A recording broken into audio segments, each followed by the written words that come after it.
നല്ലവനായ ദൈവത്തെ വാഴ്ത്തുന്നു, സ്തുതിക്കുന്നു. പരിശുദ്ധനായ ദൈവത്തിന് മഹത്വം. കരതലങ്ങളിൽ നമ്മെ ഇന്നയോളം വഹിച്ചവനും ആയുഷ്പര്യന്തം വഴി നടത്തുവാൻ മതിയായവനുമായ പിതാവും പുത്രനും പരിശുദ്ധാത്മാവുമാം ത്രിയേക ദൈവത്തിന് മഹത്വവും പുകഴ്ചയും ഞാൻ അർപ്പിക്കുന്നു. ദൈവപുത്രനായ പിതാവായ ദൈവത്തെ നമുക്ക് വെളിപ്പെടുത്തി തന്ന യേശുക്രിസ്തുവിന്റെ നാമത്തിൽ ഉള്ള സ്നേഹ ആദരവുകൾ, വന്ദനങ്ങൾ എല്ലാവർക്കും നേരുകയും ചെയ്യുന്നു.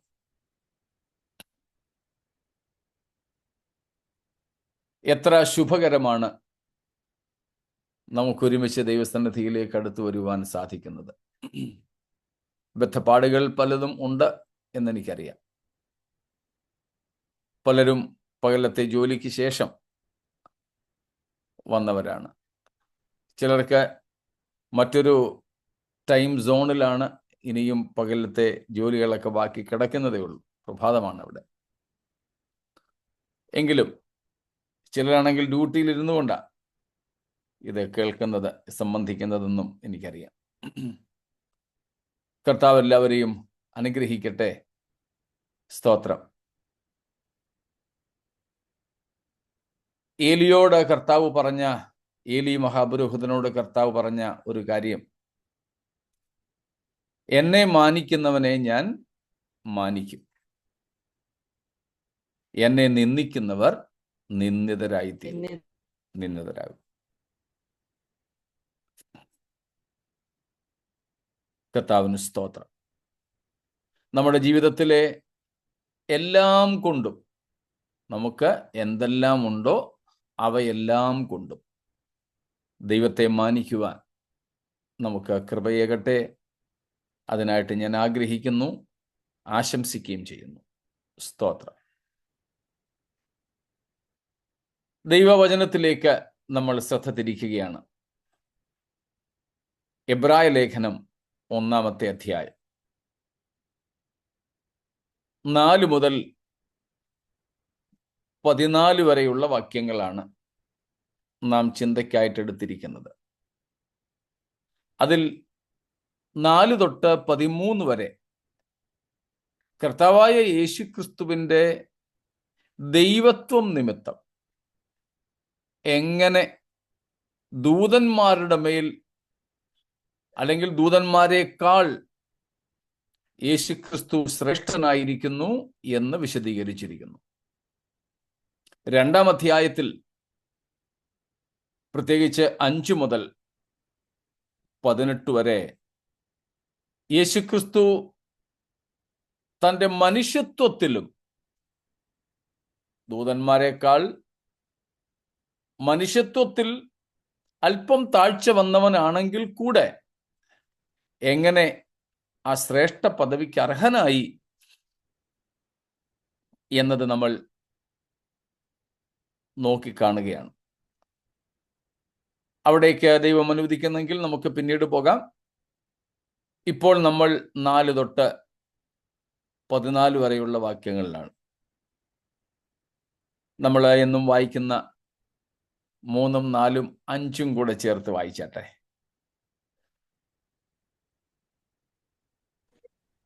Who being the brightness of his glory and the express image of his person, and upholding all things by the word of his power, when he had by himself purged our sins, sat down on the right hand of the majesty on high, being made so much better than the angels, as he hath by inheritance obtained a more excellent name than they.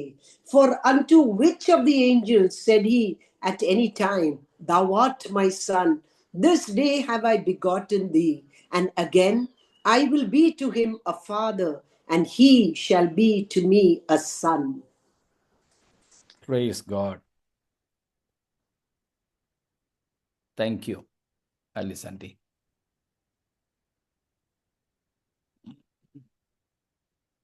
നമ്മുടെ കർത്താവായ യേശു, ആ നാമം നമുക്ക് ആനന്ദം തരുന്നതാകട്ടെ. സ്തോത്രം. നമ്മൾ പാടുന്നത് പോലെ, യേശു എന്ന നാമമേ എന്നാത്മാവിൻ ഗീതമേ. സ്തോത്രം. ആ നാമം നമ്മെ ത്രസിപ്പിക്കുന്നതാകണം. The very name of Jesus should thrill us.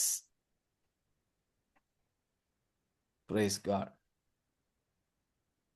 ആ നാമം നമ്മെ വളരെ ഉത്തേജിപ്പിക്കുന്നതാകണം, വളരെ സന്തോഷിപ്പിക്കുന്നതാകണം. സ്തോത്രം. യേശു, ആ നാമത്തെ ഈ ലേഖനത്തിൽ ഉയർത്തുകയാണല്ലോ, അതിന്റെ ശ്രേഷ്ഠത വർണ്ണിക്കുകയാണല്ലോ. അതിൽ നമ്മൾ ഇപ്പോൾ നോക്കിക്കൊണ്ടിരിക്കുന്നത്, Christ is exalted above all the angels.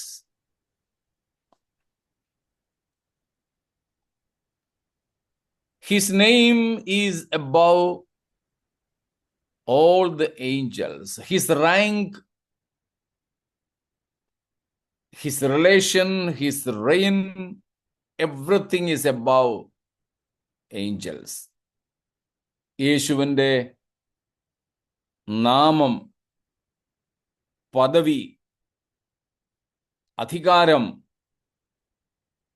അങ്ങനെ എല്ലാം കൊണ്ടും യേശു ദൂതന്മാരെക്കാൾ ശ്രേഷ്ഠനെന്ന് ഒരു ആശയമാണ്, ഒരു പാഠമാണ് നമുക്കിവിടെ നിന്നും ലഭിക്കുന്നത്. അതിൽ പ്രധാനമായിട്ടും നമ്മൾ കണ്ടു, അത് പ്രവാചകന്മാരെക്കാൾ ശ്രേഷ്ഠനായിരിക്കുന്നതിനും ദൂതന്മാരെക്കാൾ ശ്രേഷ്ഠനായിരിക്കുന്നതിനും മോശയേക്കാൾ ശ്രേഷ്ഠനായിരിക്കുന്നതിനും ഒക്കെ അടിസ്ഥാനമായി പറഞ്ഞിരിക്കുന്ന ഒരു കാര്യമാണ് യേശു പുത്രനാണ് എന്നുള്ളത്. പുത്രൻ. പുത്രൻ എന്ന നിലയിൽ യേശുക്രിസ്തുവിനെ ഫസ്റ്റ് ബോൺ, ആദ്യജാതനെന്നും ഓൺലി ബിഗോട്ടൻ, ഏകജാതനെന്നും വിളിച്ചിട്ടുണ്ട്. നമ്മൾ യേശുക്രിസ്തുവിന്റെ പുത്രത്വവുമായുള്ള ചില ചിന്തകളിലായിരുന്നു ഇന്നലെ ആയിരുന്നത്. ഇന്നലെ വരെ നമ്മൾ പഠിച്ചതിൽ എന്തെങ്കിലും ചോദ്യങ്ങളുണ്ടോ? ഇതുവരെയൊന്നും എനിക്ക് കിട്ടിയിട്ടില്ല. അഥവാ എന്തെങ്കിലും ഉണ്ടെങ്കിൽ ചോദിച്ചാട്ടെ.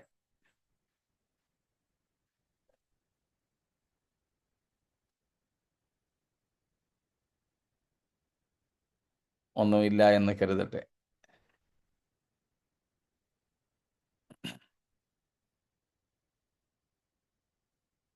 എനിക്ക് തോന്നുന്നു ഇപ്പം നമ്മൾ എടുക്കുന്ന വിഷയങ്ങളൊക്കെ ഒത്തിരി സരളമായിട്ടുള്ളതാണെന്ന്, ലളിതവും സരളവുമാണെന്നാണ് ഞാൻ കരുതുന്നത്.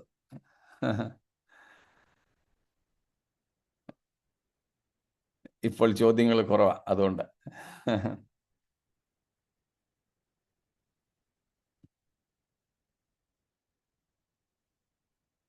അപ്പോൾ യേശു ക്രിസ്തുവിന്റെ പുത്രത്വം, sonship of Jesus, that is the very thing that exalts Christ above all others. യേശുവിന്റെ പുത്രത്വമാണ്, ഒന്നുകൂടെ പറഞ്ഞാൽ ദൈവപുത്രത്വം. അതാണ് മറ്റാരെക്കാളും യേശുവിനെ വലിയവൻ ആക്കുന്നത്, ശ്രേഷ്ഠൻ ആക്കുന്നത്. സ്തോത്രം.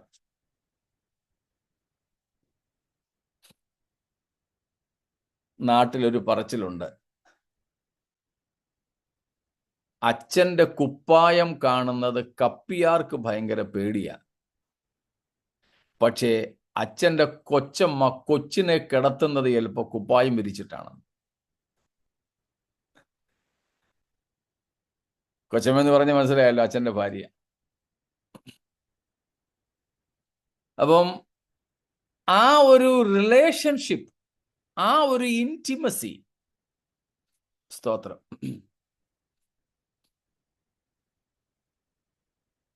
ഞാൻ ഒരു ഉപദേശിയാന്ന് നിങ്ങൾക്കറിയാമല്ലോ.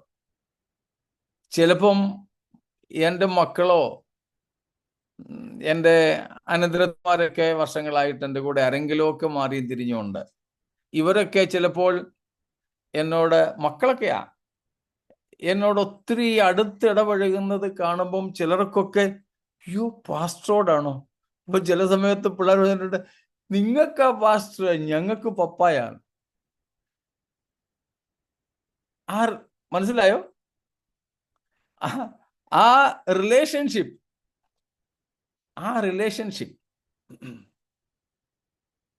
മുമ്പ് പറഞ്ഞ പോലെ കപ്പിയാർക്കും പള്ളിക്കാർക്കും ഒക്കെ കുപ്പായി വിട്ട അച്ഛനാ, അയ്യോ ദൂരെ മാറി നിൽക്കണം. റെവറൻഡ് അല്ലേ, ഭയപ്പെടുവാൻ യോഗ്യനാ. പക്ഷെ കൊച്ചമ്മയെ സംബന്ധിച്ച് ഭർത്താവാ, ആ ഒരു ഇൻറ്റിമസി. മക്കളെ സംബന്ധിച്ച് അപ്പനാ, ആ ഒരു ഇൻറ്റിമസി, ആ ഒരു റിലേഷൻഷിപ്പ്, ബന്ധം, അടുപ്പം, പിന്നെ സ്വഭാവം. ഇവയായിരുന്നു നമ്മൾ ഇന്നലെ രാത്രി കണ്ട് അവസാനിപ്പിച്ചത്. യേശു ദൈവപുത്രൻ, അതിൽ ഒരു പ്രധാന ഘടകം ബന്ധമാണ്.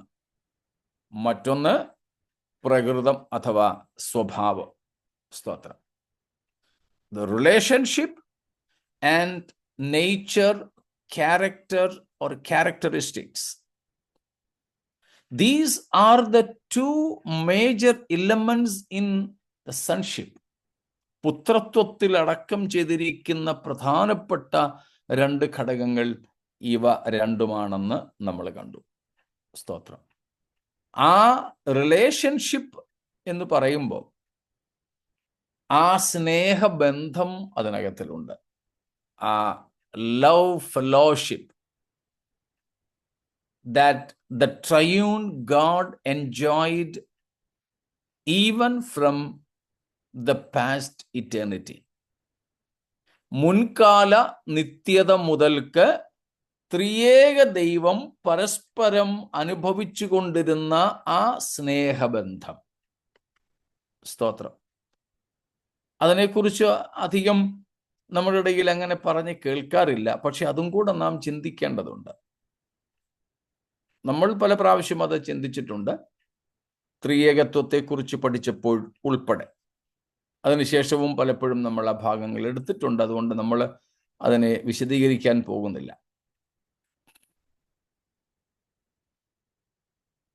ക്ഷമിക്കണേ, അല്പം ചൂടുവെള്ളത്തിന്റെ സേവനത്തിൽ.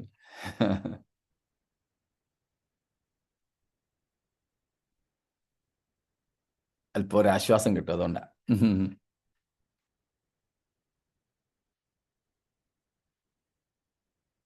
അപ്പോൾ ആ ഒരു സ്നേഹബന്ധം, ആ eternal loving union, harmony and love, നിത്യമായ കൂട്ടായ്മ, യൂണിയൻ, ഹാർമണി, ഒരുമ, രമ്യത, ഒരു വ്യത്യാസവുമില്ലായ്മ, ആൻഡ് ലവ്, സ്നേഹ കൂട്ടായ്മ. സ്തോത്രം. നമ്മുടെ ഇടയിലൊക്കെയുള്ള ഒരു ബന്ധം പോലെയൊന്നുമല്ല. ചിലപ്പം ഞങ്ങളൊക്കെ ഉപദേശിമാരായതുകൊണ്ട് വിശ്വാസികളുടെ വീടുകൾ സന്ദർശിക്കുക എന്ന ഒരു കാര്യം നമ്മുടെ ഇടയിലൊക്കെ ഉണ്ടല്ലോ. പണ്ട് ആഴ്ചയിൽ ഒരിക്കലായിരുന്നു, അതിപ്പം മാസത്തിൽ ഒരിക്കലായി. ഇപ്പം മാസത്തിൽ ഒരിക്കൽ ഇല്ലെങ്കിലും കുഴപ്പമില്ല. ചെല്ലാണെങ്കിൽ പറയും, പാസ്റ്റേ ഞങ്ങൾക്ക് അങ്ങനൊന്നുമില്ല. മാസത്തിൽ ഒന്നെന്ന കണക്കൊന്നുമില്ല. പാസ്റ്റർ വേറെ എവിടെങ്കിലും പോണെങ്കിൽ പോക്കോ, വേറെ എങ്ങും പോകാനില്ലാത്തപ്പം ഇവിടെ വന്നാൽ മതി. ഞങ്ങൾക്ക് അങ്ങനെ പരാതി ഒന്നുമില്ല. ചിലപ്പം ജനറൽ ബോഡിയിലായിരിക്കും പരാതി പറയുന്നതെന്നേ ഉള്ളൂ.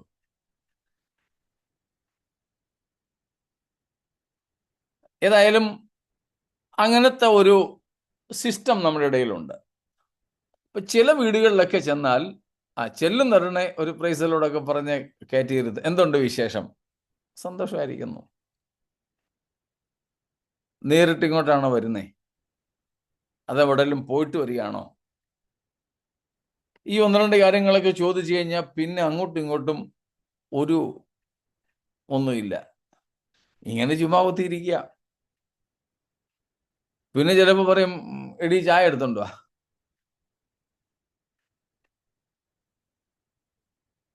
സംസാരിക്കാൻ ഒരുമിച്ചായിരിക്കുന്നേ, പക്ഷെ സംസാരിക്കാനോടൊന്നുമില്ല.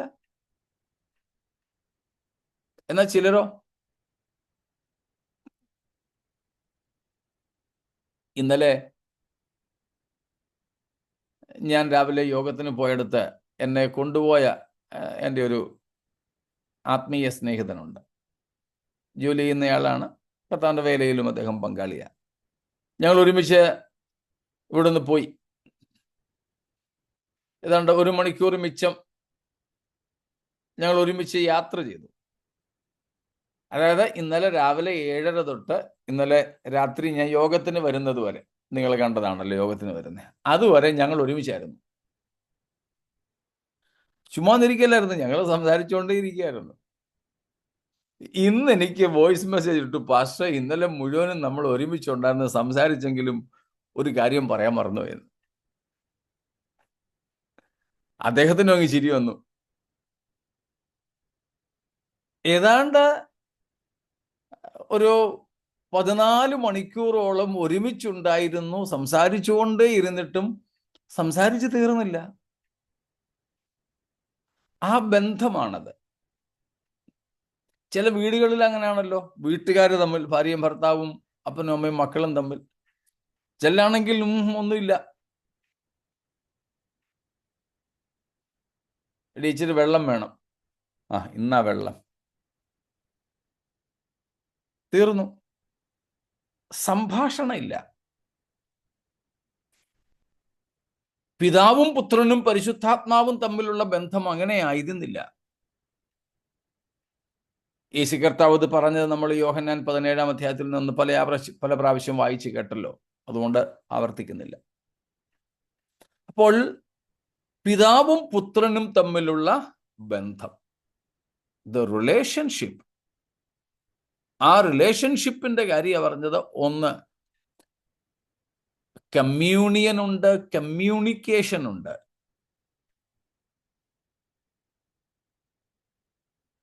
ഹാർമോണി ഉണ്ട്, ലവ് ഉണ്ട്. സ്തോത്രം. കൂട്ടായ്മയുണ്ട്, പരസ്പര ആശയവിനിമയമുണ്ട്, അതായത് ഹൃദയം പങ്കുവയ്ക്കലുണ്ട്, പിന്നെ അതിൽ പൂർണ്ണ രമ്യതയുണ്ട്, സ്നേഹബന്ധമുണ്ട്. സ്തോത്രം. ഇത്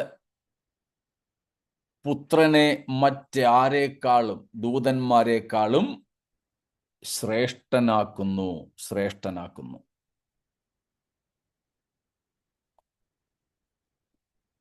സ്തോത്രം. നമ്മൾ കഴിഞ്ഞ ദിവസങ്ങളിലൊക്കെ പഠിച്ചിട്ടുള്ളതുപോലെ ദൂതന്മാർ കർത്താവിൻ്റെ മുഖം എപ്പോഴും കാണുന്നു. ദൂതന്മാർ കർത്താവിൻ്റെ മുഖം എപ്പോഴും കാണുന്നു. പക്ഷേ ആ ദൂതന്മാർക്ക്, സ്തോത്രം,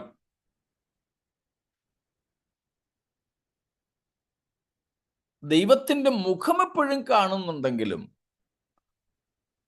പിതാവും പുത്രനും പരിശുദ്ധാത്മാവും തമ്മിലുണ്ടായിരുന്ന സ്നേഹ സംഭാഷണ സൗഹൃദം പോലെയുള്ള സൗഹൃദമൊന്നും ഇല്ല. സൗഹൃദം ഒന്നുമില്ല. സ്തോത്രം. അതുകൊണ്ടാണ് നമ്മൾ കാണുന്നത് സാറാഫുകൾ പോലും, അല്ലെങ്കിൽ കെരൂബുകൾ പോലും അവയുടെ 2 ചിറക് കൊണ്ട് മുഖം മൂടുന്നു. even though the angelic beings are always there in God's presence, they see his face, but they cover their face. That also shows the awesomeness of our God. Even the angels are reverentially fearful to look into the face, the countenance of our God. Praise God. ദൂതന്മാർ എപ്പോഴും നമ്മുടെ കർത്താവിൻ്റെ മുഖം കാണുന്നു എന്നുള്ളത് ശരിയായിരിക്കുമ്പോൾ തന്നെ, സ്തോത്രം,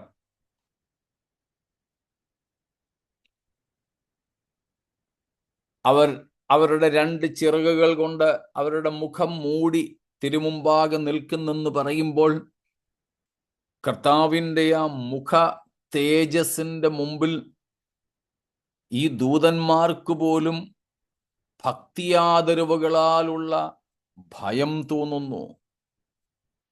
നേരിട്ട് കർത്താവിനോട് അടുത്ത് ഇടപഴകുവാൻ അവർക്ക് സാധിക്കുന്നില്ല. അവർക്ക് ഭയമാണ്. അത്രമാത്രമേ അവർക്ക് അടുപ്പം കർത്താവ് കൊടുത്തിട്ടുള്ളൂ. സ്തോത്രം. അത്രമാത്രമേ കൊടുത്തിട്ടുള്ളൂ. സ്തോത്രം. അതേസമയം പുത്രനോ, നമ്മൾ കണ്ടു യോഹന്നാൻ 1:18 മടിയിലിരിക്കുന്ന പുത്രൻ. ആ മടിയിലിരിക്കുക എന്നുള്ളത് ആ ഒരു ക്ലോസ്നെസ്, ഇന്റിമസിയെ കാണിക്കുക. നമ്മൾ കഴിഞ്ഞ ദിവസം പഠിച്ചതുപോലെ അതല്ലാതെ കർത്താവ് മടിയിൽ കയറി, പിതാവിന്റെ മടിയിൽ കയറി എന്നിരിക്കുകയല്ല. ആ ഇന്റിമസി, ആ ഒരു വലിയ ആഴത്തിലെ ബന്ധം, ഇൻസെപ്പറബിൾ റിലേഷൻഷിപ്പ്, ഇൻസെപ്പറബിൾ റിലേഷൻഷിപ്പ്. സ്തോത്രം. ആ ഒരു ബന്ധം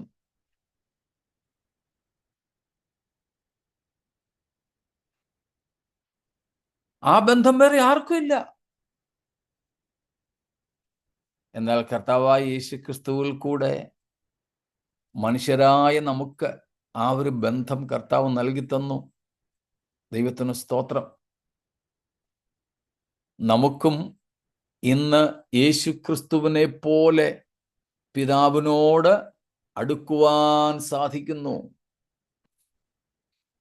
തിരുസന്നിധിയിൽ വസിപ്പാൻ നമുക്ക് സാധിക്കുന്നു. അതിനുള്ള പ്രവേശനം നമുക്ക് തന്നിരിക്കുക. റോമർ 5:1 നമ്മൾ വായിച്ചിട്ടുള്ളതാണെങ്കിലും ഒന്നും കൂടെ വായിച്ചാട്ടെ ഈ സന്ദർഭത്തിൽ. റോമൻസ് 5:1. വിശ്വാസത്താൽ നീതീകരിക്കപ്പെട്ടിട്ട് നമ്മുടെ കർത്താവായ യേശുക്രിസ്തു മൂലം നമുക്ക് ദൈവത്തോട് സമാധാനമുണ്ട്. സമാധാനമുണ്ട്. 2 കാര്യങ്ങളുണ്ട്, ബാക്കി പിന്നെ വായിക്കണേ. അവിടെ 1-ാമത്തെ കാര്യം, ദൈവത്തോട് നമുക്ക് സമാധാനമുണ്ട്. ആ സമാധാനത്തിന്റെ അർത്ഥം റെക്കൺസിലിയേഷൻ എന്നാ, റെക്കൺസൈൽഡ് റിലേഷൻഷിപ്പ് എന്നാണ് അവിടുത്തെ അർത്ഥം. സ്തോത്രം. ബന്ധത്തിലെ സമാധാനം. സ്തോത്രം. ഭയപ്പെടാതെ നമുക്ക് ചെല്ലാൻ കഴിയുന്ന ഒരു അവസ്ഥ. എപ്പോൾ വേണമെങ്കിലും വിളിക്കാൻ പറ്റുന്ന, എപ്പോൾ വേണമെങ്കിലും സംസാരിക്കാൻ പറ്റുന്ന ഒരവസ്ഥ. സ്തോത്രം. എപ്പോൾ വേണമെങ്കിലും. എന്നിട്ട് ബാക്കി, നാം നിൽക്കുന്ന ഈ കൃപയിലേക്ക് നമുക്ക് അവൻ മൂലം വിശ്വാസത്താൽ പ്രവേശനവും ലഭിച്ചിരിക്കുന്നു. കണ്ടോ? Accessibility.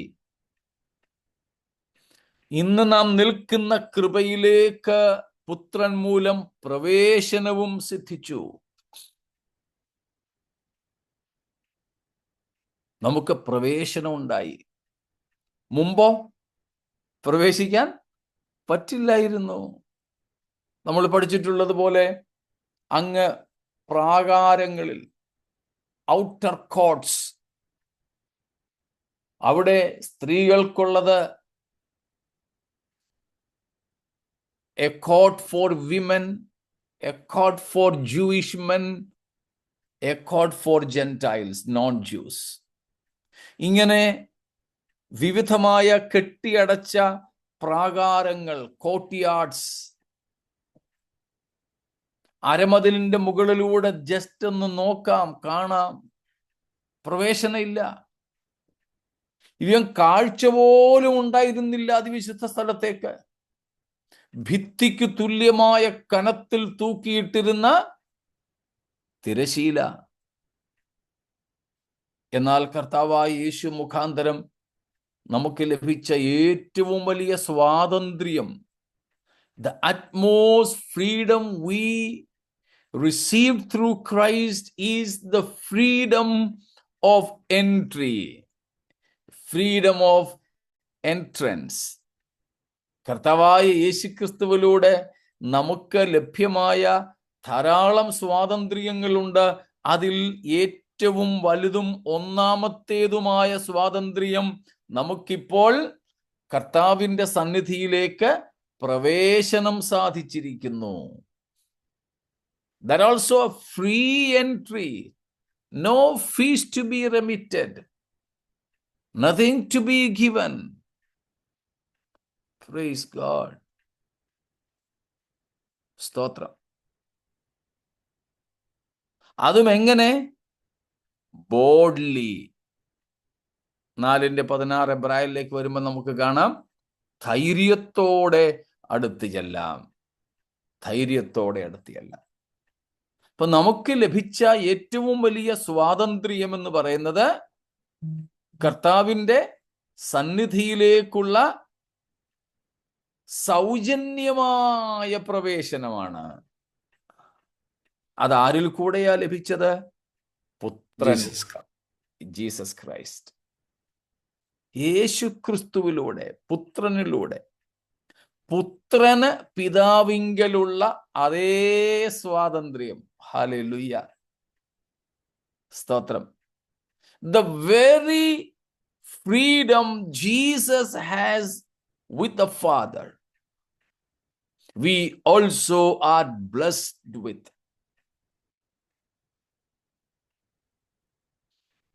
The very accessibility the Son of God has, we also have. ദൈവപുത്രന് പിതാവിങ്കലേക്കുള്ള അതേ പ്രവേശനം നമുക്കും ക്രിസ്തുവിലൂടെ സാധ്യമായി. പ്രൈസ് ഗോഡ്, സ്തോത്രം. നമ്മൾ കണ്ട കാര്യമാണ്, ഏദനിൽ നിന്നും പാപം ചെയ്ത നമ്മുടെ ആദിമ മാതാപിതാക്കളെ ഇറക്കി വിട്ടു. അവരുടെ ആ മൂത്ത പുത്രൻ കയീനെ കർത്താവ് തന്റെ സന്നിധിയിൽ നിന്ന് ആട്ടിക്കളഞ്ഞു. പക്ഷേ അങ്ങനെ ഇറക്കി വിട്ട, പിണങ്ങിപ്പോയ, ആട്ടിക്കളഞ്ഞ മനുഷ്യകുലത്തെ വീണ്ടും തന്നോടടുപ്പിക്കേണ്ടതിനായി പിതാവായ ദൈവം തൻ്റെ ഏകജാതനെ ഭൂമിയിലേക്ക് അയച്ചു. ആ ഏകജാതൻ വന്ന് നമ്മുടെ പാപങ്ങൾക്ക് പരിഹാരം വരുത്തി. 1:3 നമ്മൾ എബ്രായരിൽ ഇപ്പോൾ പഠിച്ചതുപോലെ, He purified us from our sins. നമ്മുടെ പാപങ്ങളിൽ നിന്നും അവൻ നമ്മെ ശുദ്ധീകരിച്ചു, പാപങ്ങളെ പോക്കി. എന്നിട്ട് വെറുതെ നിങ്ങളങ്ങ് പോയേക്കെന്നും പറഞ്ഞ് അഡ്രസ് അയച്ചു തന്നതല്ല, GPS അയച്ചു തന്നതല്ല, മാപ്പ്, ഗൂഗിൾ മാപ്പ് ഷെയർ ചെയ്തതല്ല. വന്ന് കൈ പിടിച്ച് നമ്മെ അപ്പന്റെ ഭവനത്തിലേക്ക് കൊണ്ടാക്കുകയായിരുന്നു. ഹല്ലേലൂയ, സ്തോത്രം. നമ്മുടെയൊക്കെ കല്യാണ സമയത്ത്, കല്യാണമൊക്കെ കഴിഞ്ഞു, എന്നിട്ട് വീട്ടിലേക്ക് വരും. നമ്മുടെ മലയാളി ക്രിസ്ത്യാനികളുടെ കല്യാണം ചെറുക്കൻ്റെ വീട്ടിലാണല്ലോ കല്യാണം കഴിഞ്ഞിട്ട് ആദ്യം വന്ന് കയറുന്നത്. അപ്പം ചെറുക്കനും പെണ്ണും കൂടെ കൈക്ക് ഒരുമിച്ചായിരിക്കും പ്രവേശിക്കുക. മിക്ക വീടുകളിലും മിക്കവാറും ചെറുക്കൻ്റെ ഭർത്താവിൻ്റെ അമ്മ വീടിനകത്ത് നിന്ന് കൈ കൊടുത്ത് മരുമകളെ വിളിച്ച് വീട്ടിലേക്ക് കൈ പിടിച്ച് നടത്തുന്നു. കൈ പിടിച്ച് കയറ്റുകയാണ്. കൈ പിടിച്ച് കയറ്റിയിട്ട് അകത്തേക്ക്, കട്ടളയ്ക്കകത്തേക്ക് വന്നു കഴിയുമ്പോഴേക്കും കെട്ടിപ്പിടിച്ച് സ്വീകരണം നൽകുന്നു. എന്നിട്ട് പലരും പറയും, ഞങ്ങളുടെ ഇന്ന കുടുംബത്തിലേക്ക് മോളെ നിനക്ക് സ്വാഗതം. കല്യാണ സമയത്തും പറയും, റിസപ്ഷന് പറയും, ആശംസയ്ക്ക് പറയും. അതൊക്കെ കഴിഞ്ഞിട്ട് ഏറ്റവും പ്രധാനപ്പെട്ടത് വീട്ടിലേക്ക് കയറുമ്പോഴാണ്. എന്നാ നീ പൊക്കോ, ഞാൻ വന്നേക്കാമെന്നും പറഞ്ഞ് ചെറുക്കൻ അവിടെ ഐസ്ക്രീം കഴിച്ചുകൊണ്ടൊന്നും ഇരിക്കത്തില്ല. അവനും കൂടെ വന്നാണ് അവളെ വീട്ടിലേക്ക് കയറ്റുന്നത്. ഇതുപോലെയോ ഇതിലപ്പുറമോ, സ്തോത്രം, നമ്മളെയാണെങ്കിൽ വീട്ടിൽ നിന്ന് ഇറക്കി വിട്ടതാ, പൊക്കോന്നും പറഞ്ഞ് ഇറക്കി വിട്ടതാ. അടുത്ത തലമുറയെ ആട്ടിയിളക്കിയതാ. വായിക്കണ്ടല്ലോ, നമ്മൾ വായിച്ചതാണല്ലോ. 33 23 വാക്യമാ. ജെനസിസ് 3:23 ആണ് ആദം ഹവ്വമാരെ ഏദനിൽ നിന്ന് പുറത്താക്കി കളഞ്ഞത്. എടുത്തെങ്കിൽ ഒന്ന് വായിച്ചു. അവനെ എടുത്തിരുന്ന നിലത്ത് കൃഷി ചെയ്യേണ്ടതിന് യഹോവയായ ദൈവം അവനെ ഏദൻ തോട്ടത്തിൽ നിന്ന് പുറത്താക്കി. ഇങ്ങനെ അവൻ മനുഷ്യനെ ഇറക്കിക്കളഞ്ഞു, പുറത്താക്കി, ഇറക്കിക്കളഞ്ഞു. 4:14 തോന്നുന്നു. ഇതാ നീ ഇന്ന് എന്നെ ആട്ടിക്കളയുന്നു. കയ്യൻ ദൈവത്തോട് പറയുക. അപ്പോൾ ആദ്യ തലമുറയായ നമ്മുടെ ആദിമ മാതാപിതാക്കളെ ഏദന് പുറത്താക്കി അവിടെ നിന്നും ഇറക്കി വിട്ടു. അടുത്ത തലമുറ വന്നപ്പോൾ ആട്ടിക്കളഞ്ഞു. ആ തലമുറയിൽപ്പെട്ടവരാ ഞാനും നിങ്ങളും. കണ്ടോ, ഓരോ തലമുറ കഴിയും തോറും പാപം അതിൻ്റെ തീവ്രതയിലേക്ക് എത്തിക്കൊണ്ടിരിക്കുക. അപ്പോൾ നമ്മുടെ ഈ തലമുറ വന്നപ്പോഴേക്കും എന്തുമാത്രമായെന്ന് ഊഹിച്ചു. പക്ഷെ അങ്ങനെയുള്ള തലമുറയിൽപ്പെട്ട നമ്മളെയാണ് ദൈവപുത്രൻ ഇവിടെ വന്നിട്ട് എന്ത് ചെയ്തത്? സ്തോത്രം, നമ്മുടെ പാപങ്ങളൊക്കെ കഴുകിക്കളഞ്ഞിട്ട് നമ്മളെ കൈക്ക് പിടിച്ചുകൊണ്ട് ഇറക്കി വിട്ട അപ്പൻ്റെ അടുക്കലേക്ക് എത്തി. സ്തോത്രം, അതായിരുന്നു അപ്പൻ്റെ ഇഷ്ടം കേട്ടോ. സ്തോത്രം. ഈ സമയത്ത് എനിക്ക് ഓർമ്മ വരുന്നു ഒരു അളിയന്റെ കാര്യം. ആർക്കെങ്കിലും ഓർമ്മ വന്നോ?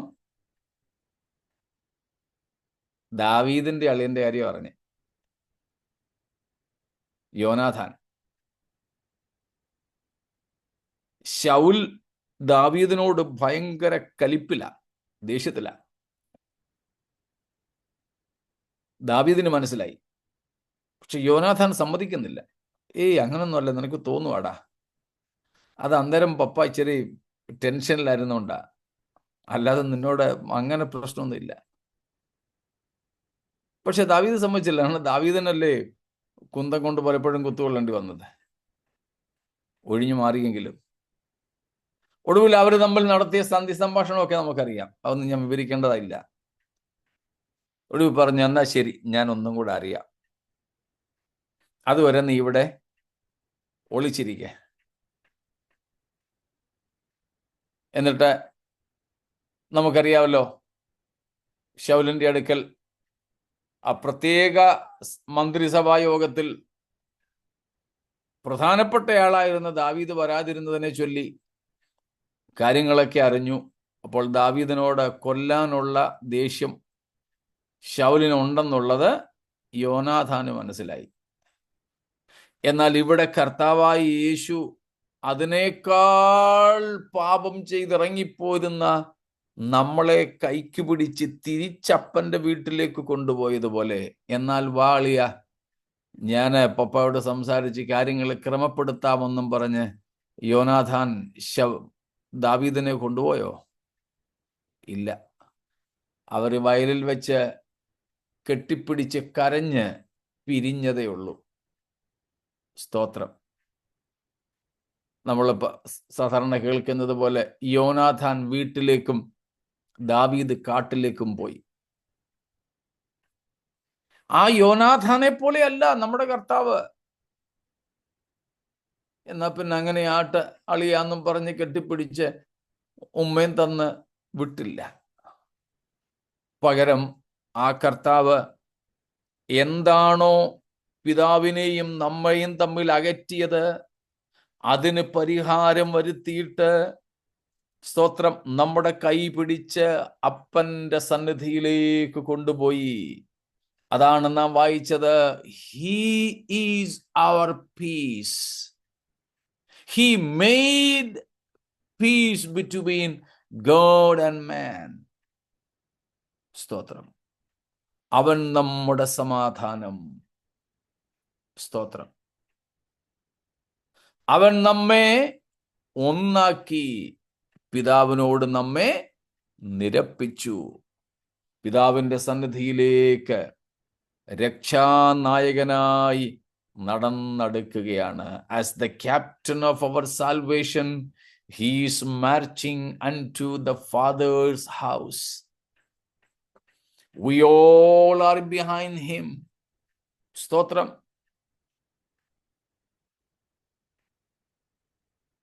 സ്തോത്രം. അപ്പോൾ ഈ ഒരു ബന്ധം വേറെ ആർക്കും ഇല്ലാത്ത ബന്ധം. ഇപ്പോൾ ഉള്ള ദൂതന്മാർക്കോ വീണുപോയ ദൂതന്മാർക്കോ പിതാവിനോടില്ലാതിരുന്ന ഒരു ബന്ധം, ഒരിക്കലും ഉണ്ടാകാൻ ഇടയില്ലാത്ത ഒരു ബന്ധം പുത്രൻ പിതാവുമായി സൂക്ഷിച്ചിരുന്നു. സ്തോത്രം. പുത്രൻ പിതാവുമായി സൂക്ഷിച്ചിരുന്നു. ആ ബന്ധത്തിലേക്ക് നമ്മെയും കൊണ്ടെത്തിപ്പാൻ അങ്ങേക്ക് അവിടുത്തേക്ക് പ്രസാദമായി. സ്തോത്രം. ഞാൻ ഒരു കാര്യം എൻ്റെ ഇടയ്ക്ക് പറഞ്ഞോട്ടെ. ഞങ്ങളുടെ വല്യപ്പച്ചന്മാരൊക്കെ പ്രാർത്ഥിക്കുമ്പം, കർത്താവേ നീ ഇത് ഞങ്ങൾക്ക് ചെയ്തു തന്നേ ഒക്കത്തുള്ളൂ എന്നൊക്കെ പറഞ്ഞ് ഇങ്ങനെ കടുപ്പിച്ച് പ്രാർത്ഥിക്കുക. എൻ്റെ ഒരു കസിൻ പറയായിരുന്നു, ഇവർക്കൊക്കെ ഒരു വാടാപോടാ റിലേഷൻഷിപ്പാ കർത്താവായിട്ട്.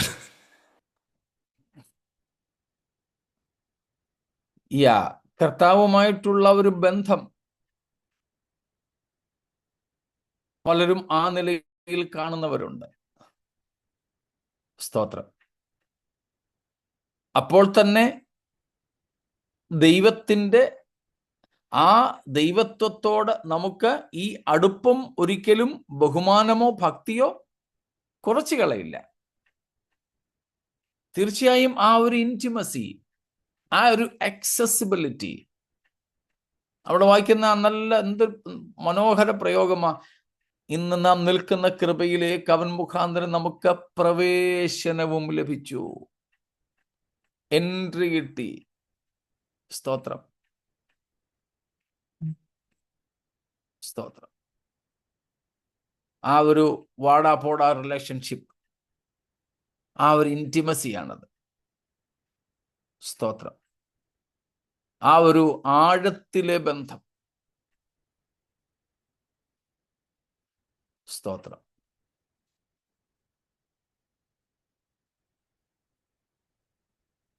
ചിലപ്പം നമ്മുടെ ഇടയിലുണ്ടല്ലോ ചിലര് വലിയ ഹൈ പൊസിഷനിലൊക്കെ എത്തിക്കാണും, പക്ഷേ കൂട്ടുകാരായിട്ട് ചെറുപ്പം മുതൽ കൂട്ടുകാരായിരുന്നവരാ. അതായത് പറയും, എടാ പോയി നീ ഇപ്പം വലിയ ആളൊക്കെയാ കേട്ടോ, പക്ഷേ എനിക്ക് ഇയാള് പഴയ കൂട്ടുകാരൻ തന്നെ. പിന്നെ ഒരു കാര്യ, ആൾക്കാരുടെ മുമ്പ് വെച്ച് തന്നെ ഞാൻ ഇടാപാടം ഒന്നും വിളിക്കത്തില്ല. ചിലപ്പോൾ ഞങ്ങൾ തന്നെ ചെയ്യാറുണ്ട്. ഞങ്ങൾ ഒരുമിച്ച് പഠിച്ചവരും ഒക്കെ പാസ്റ്റേഴ്സായിട്ട് തന്നെയുള്ളവർ. അപ്പം ചില വേദികളിലൊക്കെ സംസാരിക്കുമ്പം ഞാൻ തന്നെ പറഞ്ഞിട്ടുണ്ട്, നിങ്ങളുടെ മുമ്പിൽ വെച്ച് പാസ്റ്റർ എന്നൊക്കെ വിളിക്കുന്നുള്ളൂ കേട്ടോ. ഞങ്ങൾ തമ്മിൽ പാസ്റ്റർ എന്നൊന്നല്ല വിളിക്കുന്നത്, നിങ്ങളെ കേൾപ്പിക്കാൻ വേണ്ടി ഞങ്ങൾ വിളിക്കുന്നതേ ഉള്ളൂ. ഞങ്ങളെ സ്നേഹിതരെ, അതുകൊണ്ട് പേര അല്ലെങ്കിൽ എടോ പോടോ എന്നൊക്കെ വിളിക്കുന്ന ഒരു ബന്ധമാണ് ഞങ്ങൾക്കുള്ളത്. സ്തോത്രം.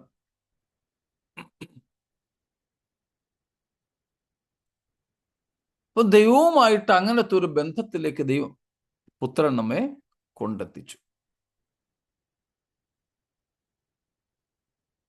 അതാണ് നാം കാണുന്ന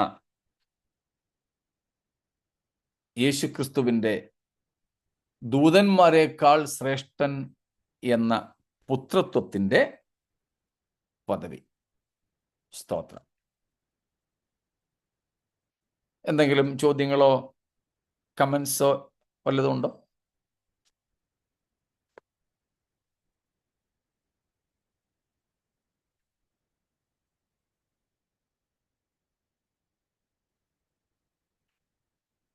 Praise God.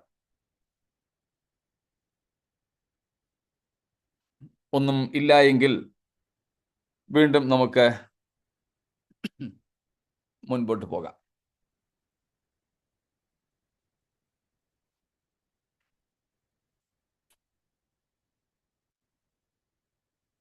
യേശുക്രിസ്തുവിനെ നമ്മൾ കണ്ടല്ലോ, ഏകജാതനെന്നും ആദ്യജാതനെന്നും വിളിക്കുന്നുണ്ട്. ഏകജാതൻ എന്നുള്ളതിൻ്റെ അർത്ഥം നമ്മൾ കണ്ടതാണ്. രണ്ടും കണ്ടിട്ടുണ്ട്. ട്രിനിറ്റി പഠിച്ച സമയത്ത് only begotten sun, only begotten sun. സ്തോത്രം. ആ ഏകജാതൻ എന്നുള്ളതിൻ്റെ അർത്ഥം നമ്മൾ ഈ മൂന്നാം വാക്യം പഠിച്ചപ്പോഴും പഠിച്ചതാണ്.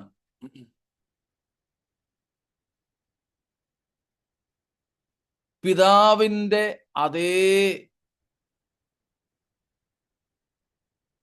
ഘടകങ്ങളാൽ നിർമ്മിതനായവൻ,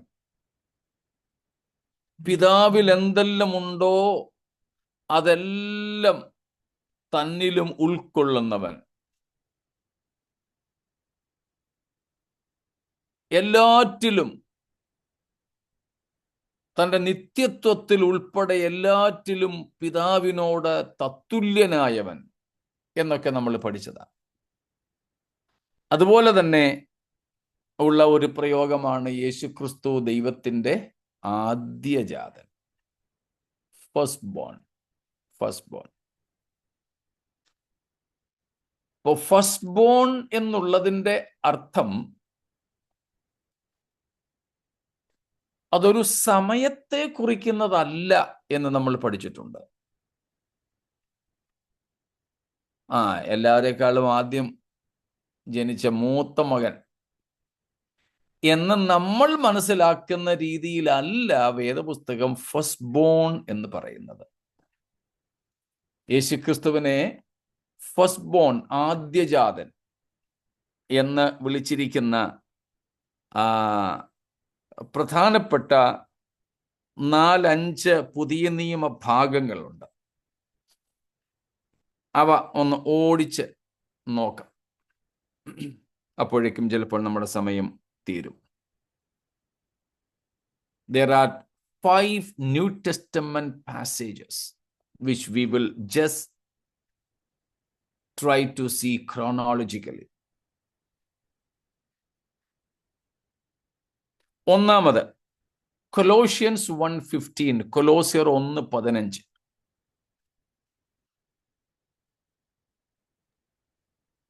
Who is the image of the invisible God, the firstborn of every creature. Firstborn of every creature. Christ is called the firstborn of every creature. So here What is insight is the eternal relationship between the Father and the Son. പിതാവും പുത്രനും തമ്മിലുള്ള നിത്യമായ ഒരു ബന്ധമാണ് ഇവിടെ പ്രതിപാദ്യമായിരിക്കുന്നത്. പിതാവും പുത്രനും തമ്മിലുള്ള ബന്ധമാണ് ഇവിടുത്തെ കാര്യം, an eternal relationship. അതുപോലെ നാം ഇവിടെ കാണുന്നത്, സ്തോത്രം, he was the firstborn before all creation, and that he himself produced creation. സകല സൃഷ്ടിക്കും മുമ്പേ ഉണ്ടായിരുന്നവൻ എന്നാണ് അതിന്റെ അർത്ഥം.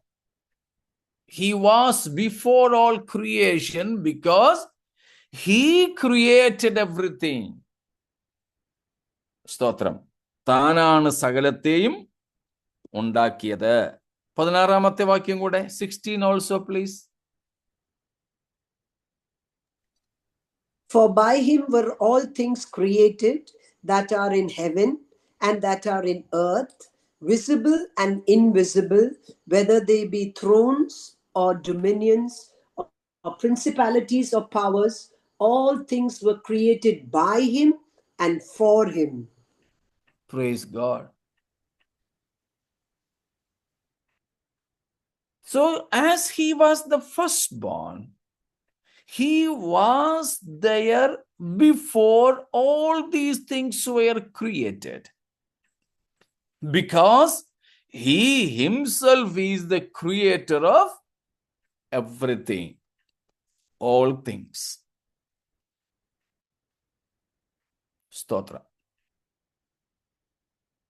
അപ്പോൾ സകല സൃഷ്ടിയുടെയും സൃഷ്ടിപ്പിനും മുമ്പേ പിതാവിനോടൊപ്പം ഉണ്ടായിരുന്നവൻ എന്നാണ് ഇവിടെ യേശുക്രിസ്തുവിനെ ഫസ്റ്റ് ബോൺ, ആദ്യജാതൻ എന്ന് വിളിച്ചിരിക്കുന്നതിൻ്റെ അർത്ഥം.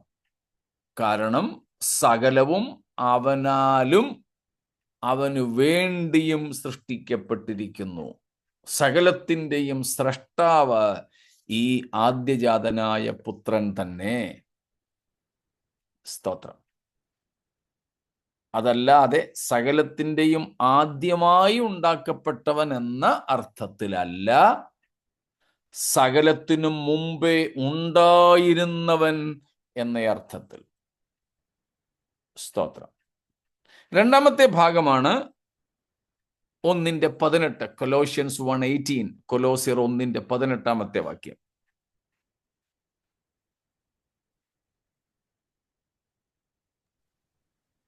And he is the head of the body, the church, who is the beginning, the firstborn from the dead. The firstborn from the dead. മരിച്ചവരിൽ നിന്നും ആദ്യജാതൻ, അല്ലെങ്കിൽ മരിച്ചവരിൽ ആദ്യജാതൻ.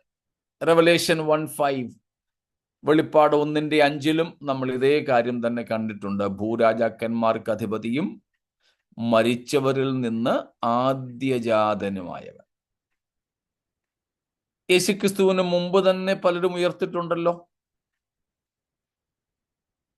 ഇവൻ മഹത്വത്തിൽ പോലും ഉയർത്തെന്ന് നമുക്ക് വേണമെങ്കിൽ പറയാം. മോശ മരിച്ചുവെന്നാണ് നമുക്ക് വേദപുസ്തകത്തിൽ കാണുന്നത്. പക്ഷേ യേശുവിൻ്റെ അടുക്കൽ മറുരൂപമലയിൽ മോശ പ്രത്യക്ഷപ്പെട്ടു. അങ്ങനെയാണെങ്കിൽ മോശ ഉയർത്തെഴുന്നേറ്റിരിക്കാനാണ് സാധ്യതയെന്നേ നമുക്ക് പറയാൻ പറ്റൂ. ബൈബിൾ ഉയർത്തെഴുന്നേറ്റു എന്ന് പറയാത്തതുകൊണ്ട്. എന്നാൽ യേശുക്രിസ്തുവിന്റെ മരണസമയത്ത് പഴയ നിയമ വിശുദ്ധന്മാരിൽ പലരും ഉയർത്തു. കല്ലറകൾ വിട്ടത് പിന്നീടാണെങ്കിലും ഉയർത്തത് കർത്താവിന് മുമ്പെയാണ്. എന്നിട്ടും യേശുവിനെ എന്താ വിളിക്കുന്നത്? മരിച്ചവരിൽ ആദ്യജാതനെന്ന്. എന്താ അതിന്റെ അർത്ഥം? He is the prominent person in resurrection from among the dead. മരിച്ചവരുടെ ഇടയിൽ നിന്നും ഉയർത്തെഴുന്നേറ്റവരിൽ ഒന്നാം സ്ഥാനി സമയം കൊണ്ടല്ല, സ്ഥാനം കൊണ്ട്, പദവി കൊണ്ട്, പ്രാധാന്യം കൊണ്ട് യേശുവാണെന്ന് അതിന്റെ അർത്ഥം. സ്തോത്രം. നമ്മുടെയൊക്കെ വീടുകളിൽ തന്നെ ഉണ്ടല്ലോ മൂത്ത മക്കളെക്കാൾ വീട്ടിലെ പ്രധാനികളായി തീരുന്ന ഇളയ മക്കൾ. നമ്മുടെയൊക്കെ ഓഫീസുകളിലുണ്ടല്ലോ സീനിയേഴ്സിനേക്കാളിലും ഉയർന്ന പദവിയിലേക്ക് എത്തുന്നവർ. എല്ലാ രാഷ്ട്രീയം ഉൾപ്പെടെയുള്ള ഇടങ്ങളിലുണ്ട്. രാഷ്ട്രീയം ഉൾപ്പെടെയുള്ള ഇടങ്ങളിലുണ്ട്. ഇപ്പം വന്നവൻ ഉയർന്ന പദവികൾ അലങ്കരിക്കുന്നു. എന്താ അതിന്റെ അർത്ഥം? വന്നത് ആണ് ആദ്യം എന്നല്ല. ഇദ്ദേഹം ജൂനിയർ ആണെങ്കിലും പിന്നീട് വന്നയാളാണെങ്കിലും പദവിയിൽ, സ്ഥാനത്തിൽ, പ്രാധാന്യത്തിൽ താൻ ഒന്നാമനായി എന്ന. യേശുവിന് മുമ്പ് ഉയർത്തെഴുന്നേറ്റവർ ഉണ്ടാകാം. കുറഞ്ഞപക്ഷം മത്തായി 27:45 തൊട്ടുള്ള വാക്യങ്ങൾ, 52-53 വാക്യങ്ങൾ കാണുന്നത് പോലെ ക്രിസ്തുവിന്റെ ക്രൂശീകരണ സമയത്താണ് മറ്റവർ ഉയർത്തത്, പഴയ നിയമത്തിലെ വിശുദ്ധന്മാർ. പക്ഷെ കല്ലറകളെ വിട്ടത് യേശുവിന്റെ ഉയർപ്പിന് ശേഷമാണെന്നേ ഉള്ളൂ. അപ്പോൾ യേശുവിന്റെ ഉയർപ്പിനും മുമ്പേ ഉയർത്തവരുണ്ട്. എന്നാലും യേശു ആദ്യജാതൻ. സ്ഥാനം, പദവി, പ്രാധാന്യം. സ്തോത്രം. So prominence. It's not a chronological order, but the prominence Christ is having among them. അതാണ് അവിടെ. മൂന്നാമത് നാം കാണുന്നത് റോമർ 8:29, റോമൻസ് 8:29. അവൻ മുന്നറിഞ്ഞവരെ തന്റെ പുത്രൻ അനേകം സഹോദരന്മാരിൽ ആദ്യജാതൻ ആകേണ്ടതിന് അവന്റെ സ്വരൂപത്തോട് അനുരൂപനാകുവാൻ മുൻ നിയമിച്ചിരിക്കുന്നു. സ്തോത്രം. Here Jesus Christ is the firstborn among his brothers or brethren. തന്റെ സഹോദരന്മാരിൽ ആദ്യജാതനാകേണ്ടതിന്. അവിടെ എന്താ അർത്ഥമാക്കുന്നത്? His position in relationship to the church of God. His relation, his position in relation to the church. സഭയുമായുള്ള ബന്ധത്തിൽ യേശുക്രിസ്തുവിന്റെ സ്ഥാനമാണ് അവിടുത്തെ വിഷയം. സഭയുമായുള്ള ബന്ധത്തിൽ ക്രിസ്തുവിന്റെ സ്ഥാനം. സ്തോത്രം. സഭയുടെ നായകൻ, ഒന്നാം സ്ഥാനി എന്നൊക്കെ നമുക്ക് കർത്താവിനെ വിളിക്കാം. ഇവിടെ ആദ്യജാതൻ എന്നതുകൊണ്ട് സഭയിലെ, ദൈവസഭയിലെ സകല വിശുദ്ധന്മാർക്കും ഏറ്റവും മുൻപന്തിയിൽ നിൽക്കുന്നവൻ. സ്തോത്രം. അതാണ് അവിടുത്തെ സംഗതി. നാലാമത്തേതാണ് നമ്മളിപ്പോൾ പഠിച്ചുകൊണ്ടിരിക്കുന്ന എബ്രായർ 1:6 വാക്യം. ഹീബ്രൂസ് 1:6. ആദ്യജാതനെ പിന്നെയും ഭൂതലത്തിലേക്ക് പ്രവേശിപ്പിക്കുമ്പോൾ. സ്തോത്രം. ആദ്യജാതനെ പിന്നെയും ഭൂതലത്തിലേക്ക് പ്രവേശിപ്പിക്കുമ്പോൾ. പിന്നെയും.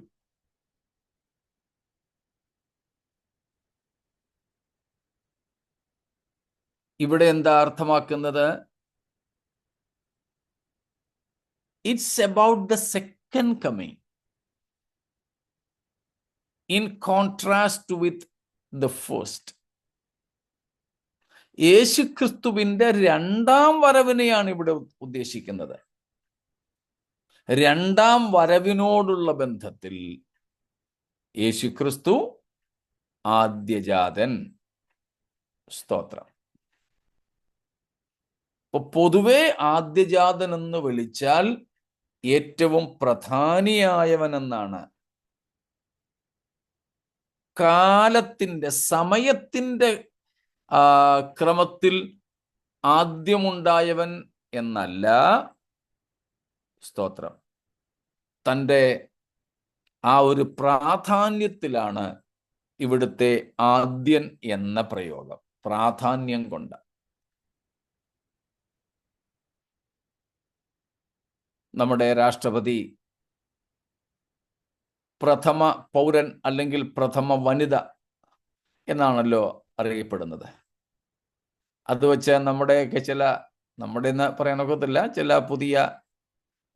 പുതുതലമുറ സഭകളിലൊക്കെ പാസ്റ്ററിനെ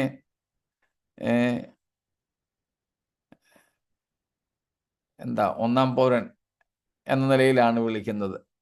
പാസ്റ്ററിന്റെ ഭാര്യയെ അതുപോലെ തന്നെ. ചിലരാണെങ്കിൽ ഡാഡിന്നും മമ്മിന്നുമാണ് വിളിക്കുന്നത്. ഫസ്റ്റ് ലേഡി, പാസ്റ്ററിന്റെ ഭാര്യയെ വിളിക്കുന്ന ഫസ്റ്റ് ലേഡി. ഇവിടെയുണ്ട് അങ്ങനെയുള്ള ചില സഭകളൊക്കെ.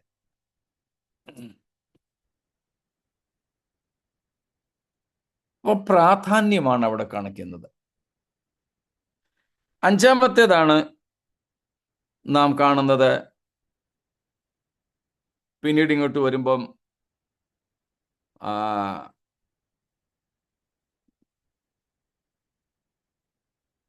89 സങ്കീർത്തനത്തിന്റെ 27 വാക്യം. സാംസ് 89:27.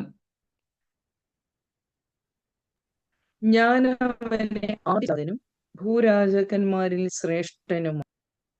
സ്തോത്രം. ശ്രേഷ്ഠത, ആ ഒരു ശ്രേഷ്ഠതയുമായി ബന്ധപ്പെട്ടാണ്.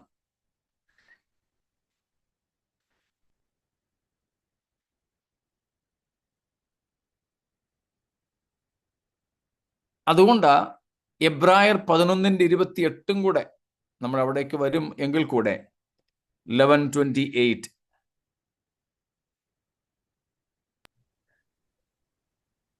വിശ്വാസത്താൽ അവൻ കടിഞ്ഞൂലുകളുടെ സംഹാരം അറിയിപ്പാൻ പെസഹയും ചോരയും ആചരിച്ചു. ആദ്യജാതന്മാർ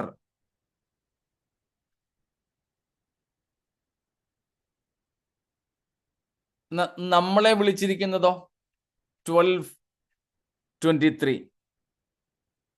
12:23 എബ്രായർ തന്നെ. പേരെഴുതിയിരിക്കുന്ന ആദ്യജാതന്മാരുടെ സഭയ്ക്കും. സ്തോത്രം.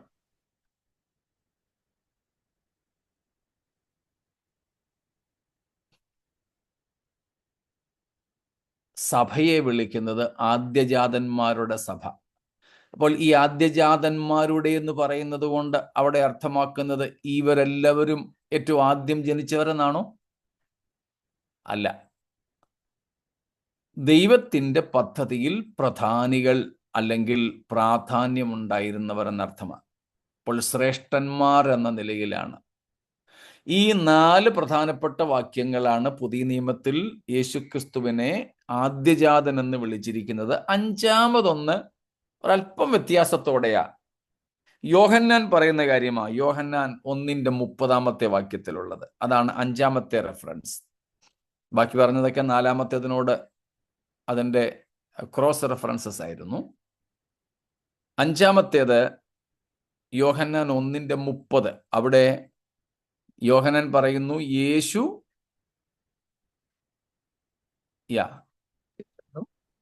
അവൻ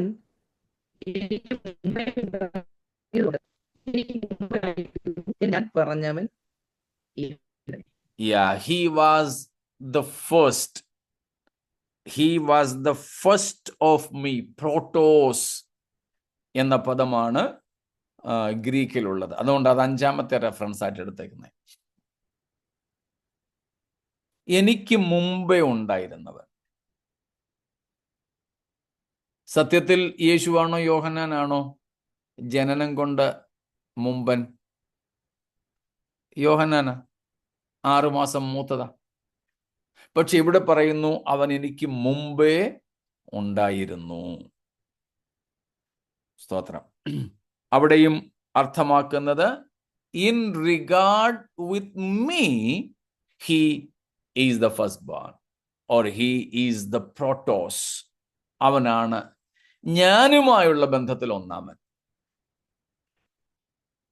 അപ്പോൾ ഇങ്ങനെ യേശുക്രിസ്തുവിനെ ആദ്യജാതൻ എന്ന നിലയിൽ പുതിയ നിയമത്തിൽ പ്രധാനമായും 5 പറയുന്നു. ഇവിടെ എല്ലാം പറയുന്നത് ഓരോന്നിൻ്റെയും ബന്ധത്തിലാണ്. അവിടെ പ്രാധാന്യതയാണ്. പ്രഥമത എന്നതിനേക്കാൾ പ്രാധാന്യതയ്ക്കാണ് ഊന്നൽ. അപ്പോൾ ഇവിടങ്ങളിൽ പറഞ്ഞിരിക്കുന്ന സകലത്തിലും യേശുക്രിസ്തു ശ്രേഷ്ഠൻ, എക്സലന്റ്, സുപ്പീരിയർ. സ്തോത്രം. അതിനുള്ള പ്രധാന കാരണം യേശു ദൈവപുത്രൻ. ദൈവപുത്രൻ.